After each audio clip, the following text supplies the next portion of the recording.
स्वामी आत्मानंद के बारे में मैंने पूछा है कि कितने स्कूल खोले गए और कितने भवन विहीन है। और तो मंत्री जी का जवाब आया है कि स्वामी आत्मानंद विद्यालय खोले गए, पूर्व से संचालित विद्यालयों में स्वामी आत्मानंद विद्यालय खोले गए हैं, भवन विहीन नहीं है। तो मैं मंत्री जी से ये पूछना चाहता हूं कि आपने स्वामी आत्मानंद का बहुत ढिंढोरा पीटा और पीटने के बाद में भवन विहीन नहीं है, तो भवन विहीन का आशय मंत्री जी का क्या है कि जो टेम्परेरी अभी चल रहा है उसी को अपन स्कूल मान लिए हैं कि उसका नया भवन बना रहे हैं? ये थोड़ा सा पहले आप जानकारी दे दें। माननीय अध्यक्ष महोदय, जो स्कूल हैं पहले से, आप अगर यहाँ पर रायपुर में जैसे अमाना का आर डी तिवारी स्कूल है, पहले से स्कूल है वो, क्योंकि वहाँ बच्चे वहाँ पर कम थे, उसको ये कहा कि जहाँ बच्चे कम रहते हैं तो वहाँ पर अंग्रेजी माध्यम के स्कूल हम खोलेंगे। तो ऐसे जो खुद के भवन हैं उसी में खोला गया, अलग से उसकी कोई भवन की व्यवस्था उसमें नहीं की गई। हाँ, अलग से भवन की योजना में नहीं है। तो माननीय अध्यक्ष महोदय कि हिंदी मीडियम के स्कूल को इन्होंने अनाधिकृत रूप से कब्जा कर लिया और कब्जा करने के बाद में वहां के बच्चे को निकाल दिया गया और निकालने के बाद में अब ये बोल रहे हैं कि भवन अलग से नहीं बनाएंगे। या तो मंत्री जी की जानकारी में नहीं है, थोड़ा अधिकारी से बात कर ले। मेरे जानकारी में उसके अलग से भवन बना रहे हैं, मेरे जानकारी में है, लेकिन मंत्री जी के जानकारी में नहीं है, नया बना रहे हैं उसका। दूसरी बात, इन्होंने 181 विद्यालयों के आवश्यकता अनुसार जीर्णोद्धार निर्माण हेतु निविदा बुलाई है। अभी ये निविदा कब बुलाई गई है उसके जीर्णोद्धार के लिए?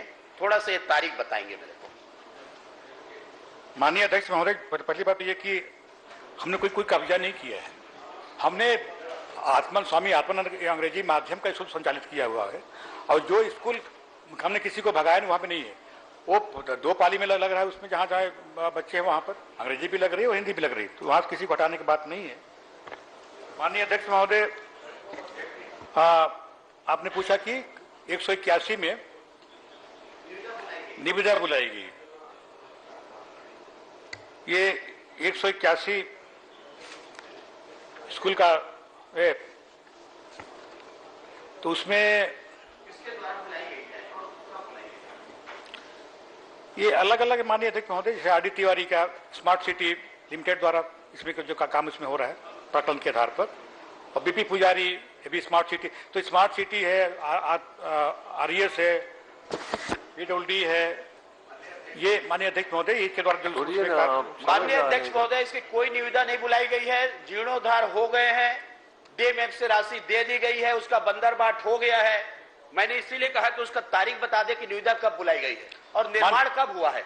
मंत्री जी नहीं बता पाएंगे। माननीय अध्यक्ष, उसकी समुचित जांच कराना पड़ेगा पूरे प्रदेश में। माननीय अध्यक्ष महोदय, समुचित जांच।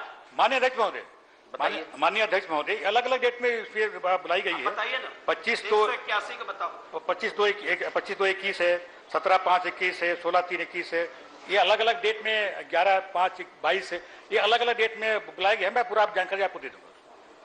बहुत पर्ची। माननीय अध्यक्ष महोदय, हमारे यहाँ जो बालक शाला है उसको कब्जा किए, सब बच्चे कलेक्टर के पास में गए, उनको निकाल दिए थे, तब उसको ले दे करके हम लोग सब बातचीत किए तो रखे गए, और इसके बाद भी ये बोल रहे हैं कि नए स्कूल नहीं बनाए जाएंगे। मुझे तो आश्चर्य लग रहा है।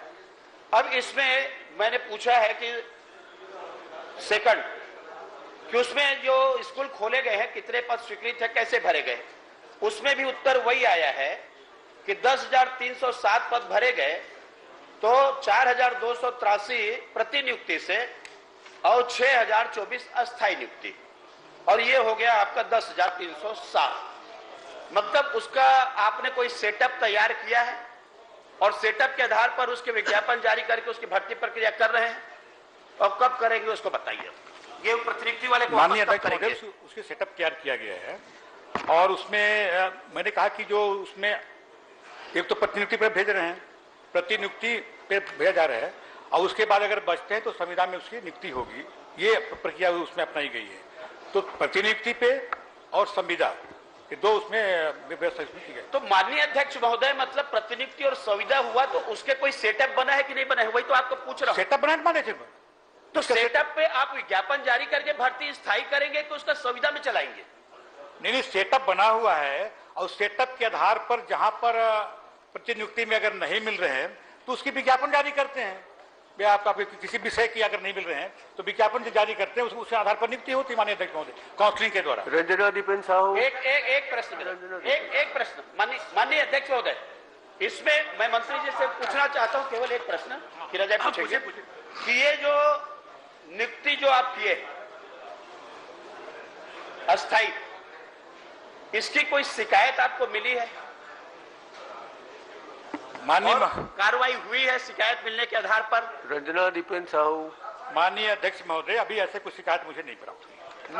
मैं आपको पढ़ के बता देता हूं माननीय अध्यक्ष महोदय, एक बार और पूछ लीजिए आप अधिकारियों से। चलिए बाद में पूछ लेंगे। 7 जगह से उसकी शिकायतें हुई है। कितने प्रश्न पूछेंगे? और आपने बृहस्पति सिंह जी, यूडी मीन जी और बाकी लोगों की शिकायत के आधार पर जसपुर डीओ का निलंबन हुआ है, बात सही है?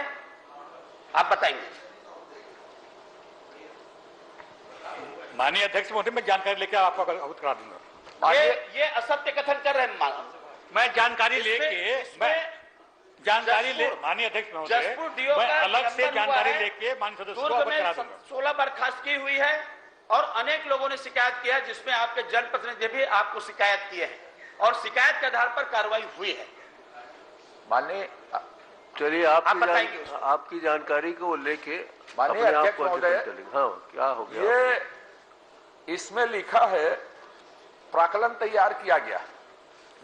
मुझे ये जानना है और आप भी जानिए मेरे ख्याल से कि जो मापदंड क्या क्या तय किए गए हैं, प्रयोगशाला होगी, 4 कमरे होंगे, 2 हॉल होंगे, स्टाफ रूम होंगे, महिला वॉशरूम होगी, जेंट्स वॉशरूम होंगे, खेल का मैदान होगा, ग्राउंड होगा। चलिए ना प्रश्न क्या मापदंड है जिसके प्राक्कलन कौन कौन एजेंसी द्वारा तैयार किए गए? एजेंसी नहीं बताई है।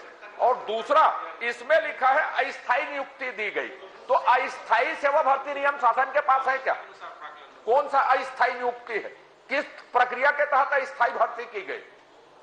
माननीय अध्यक्ष महोदय, पहले तो ये कि जो जितनी आवश्यकता होती है, कमरों की आवश्यकता होगी, मापदंड होगा। खोला है माननीय अध्यक्ष महोदय, इसमें बड़ा प्रदेश में है, कोई निविदा बुलाई नहीं गई, माननीय अध्यक्ष अपने मन से पैसा जारी करते गए हैं। और इसमें मैं जांच की मांग कर रहा हूं आपसे कि इसमें जितने भी माननीय अध्यक्ष महोदय, उस जितनी आवश्यकता होती है उसकी जांच में मांग कर रहा हूं। मंत्री जी उसके जांच कराएंगे क्या? माननीय भर्राशाही हुआ है, बंदरवाट हुआ है डीएनएफ का पैसा का, और बिना प्राक्कलन का निर्माण कार्य हुआ है, उसकी जांच कराएंगे क्या? माननीय अध्यक्ष महोदय, मैं ये बताना चाहता हूँ कि जितने इसको जो स्कूलों में जितनी आवश्यकता होती है, कमरों की, लाइब्रेरी की, वो उसके साथ प्राक्कलन बनता है, उसकी स्वीकृति को गौर होती है। और बताएंगे क्या लोगों को? इसी में खेल है, इसी में तो खेल है। अरे भाई, तो जितनी आवश्यकता होगी उसी का तो एस्टीमेट बनेगा, इसका और इसकी जांच करने की कोई आवश्यकता नहीं माननीय अध्यक्ष महोदय। रंजना दीपेन साहू।